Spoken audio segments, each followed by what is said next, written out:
ଆଦିପୁସ୍ତକ ବହିର ପରିଚୟ।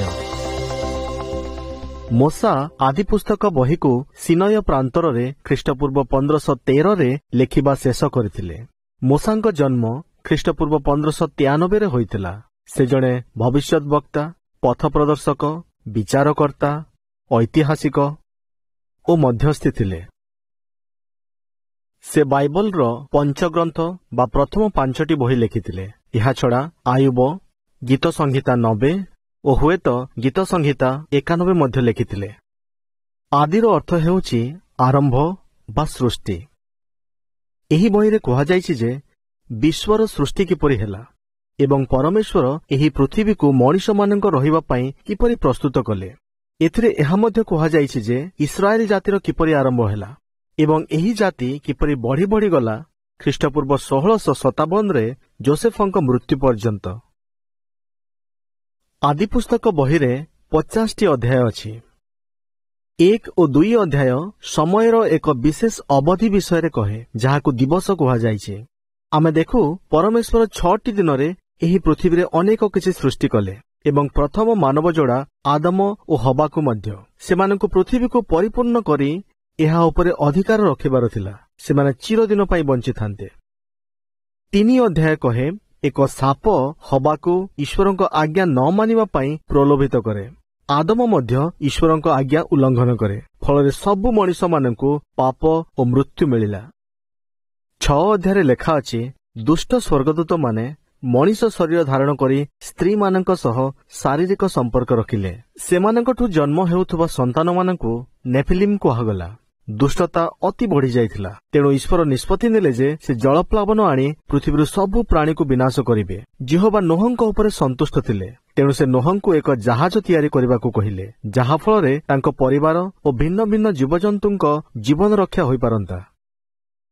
10 ଓ 11 ଅଧ୍ୟାୟରେ କୁହାଯାଇଛି ଯେ ଜଳପ୍ଲାବନ ପରେ ଲୋକମାନେ ଏକ ସହର ଓ ସେଥିରେ ଏକ ଉଚ୍ଚ ଗଡ଼ ନିର୍ମାଣ କରିବାକୁ ଲାଗିଲେ, କିନ୍ତୁ ଯେହୋବା ଚାହୁଁଥିଲେ ସେମାନେ ସାରା ପୃଥିବୀରେ ବ୍ୟାପି ଯାଆନ୍ତୁ। ତେଣୁ ସେ ସେମାନଙ୍କ ଭାଷାରେ ଭେଦ ବା ଭ୍ରାନ୍ତ ସୃଷ୍ଟି କରି ସେମାନଙ୍କୁ ସାରା ପୃଥିବୀରେ ଛିନ୍ନ ଭିନ୍ନ କରିଦେଲେ। 11ରୁ 25 ଅଧ୍ୟାୟ ଅବ୍ରାହମଙ୍କ ବିଷୟରେ କହେ, ଯାହାଙ୍କ ପାଖରେ ଯେହୋବାଙ୍କ ପ୍ରତି ଅତୁଟ ବିଶ୍ୱାସ ଥିଲା। 12 ଅଧ୍ୟାୟରେ କୁହାଯାଇଛି, ଅବ୍ରାହମ, ଯାହାଙ୍କୁ ସେତେବେଳେ ଅବ୍ରାମ କୁହାଯାଉଥିଲା, ଯେହୋବା ତାଙ୍କୁ ଏପରି ଏକ ଦେଶକୁ ଯିବା ପାଇଁ କହିଲେ ଯେଉଁଠି ତାଙ୍କଠାରୁ ଏକ ମହାନ ଜାତିକୁ ସୃଷ୍ଟି କରନ୍ତେ ଏବଂ ତାଙ୍କ ଜରିଆରେ ପୃଥିବୀର ସବୁ ଲୋକ ଆଶୀଷ ପାଆନ୍ତେ। 15 ଅଧ୍ୟାୟରେ କୁହାଯାଇଛି, ଯେହୋବା ଅବ୍ରାହମକୁ କହନ୍ତି, ଆକାଶର ତାରାଗୁଡ଼ିକୁ ଯଦି ଗଣିପାରିବ ଗଣି କୁହ, ଆଉ କହନ୍ତି, ଏହି ପ୍ରକାର ତୁମର ବଂଶ ହେବ। କଣ ଆପଣ ଜାଣନ୍ତି, ଆଦି ପୁସ୍ତକରେ ବାଇବଲର ମୁଖ୍ୟ ବିଷୟ ମିଳେ। ଏହା ହେଲା ଈଶ୍ୱରଙ୍କ ରାଜ୍ୟ ପ୍ରମାଣିତ କରିବ ଯେ କେବଳ ଯେହୋବା ହିଁ ଶାସନ କରିବାର ଅଧିକାରୀ ଏବଂ ଏହା ମଣିଷ ଓ ପୃଥିବୀ ପାଇଁ ଈଶ୍ୱରଙ୍କ ଉଦ୍ଦେଶ୍ୟ ପୂରଣ କରିବ।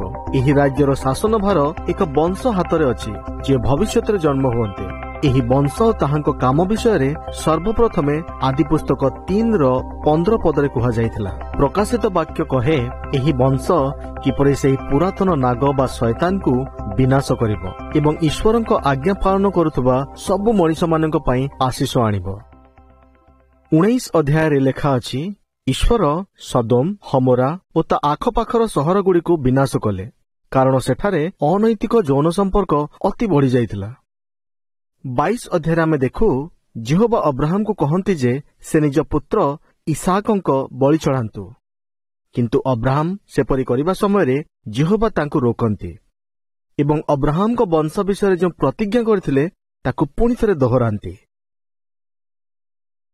24ରୁ 50 ଅଧ୍ୟାୟରେ ବିଶେଷ କରି ଇସାକ, ତାଙ୍କ ଯାଆଁଳା ପୁଅ ଜାକୁବ ଓ ଏସଉ ଏବଂ ଜାକୁବଙ୍କ ପୁଅ ଯୋସେଫଙ୍କ ବିଷୟରେ କୁହାଯାଇଛି। ଇସାକ ଜାକୁବଙ୍କୁ ଆଶୀର୍ବାଦ କରନ୍ତି, ଯାହାପରେ ଜାକୁବ ପଦନ ଅରାମ ନାମକ ଜାଗାକୁ ଚାଲିଯାଆନ୍ତି। ସେଠାରେ ଲେୟା, ରାହେଲ ଓ ସେମାନଙ୍କ 2 ଦାସୀଙ୍କଠାରୁ ଜାକୁବଙ୍କର ଅନେକ ସନ୍ତାନ ହୁଅନ୍ତି। ସେମାନଙ୍କ ମଧ୍ୟରୁ 11 ଜଣ ପୁଅ ଥିଲେ। ତାପରେ ଜାକୁବ କିଣାନ ଦେଶକୁ ଫେରିଯାଆନ୍ତି, ଯେଉଁଠି ଈଶ୍ୱର ତାଙ୍କୁ ଇସ୍ରାଏଲ ନାମ ଦିଅନ୍ତି ଏବଂ ସେଠାରେ ରାହେଲ ଜାକୁବଙ୍କର 12ତମ ପୁତ୍ରକୁ ଜନ୍ମ ଦିଅନ୍ତି।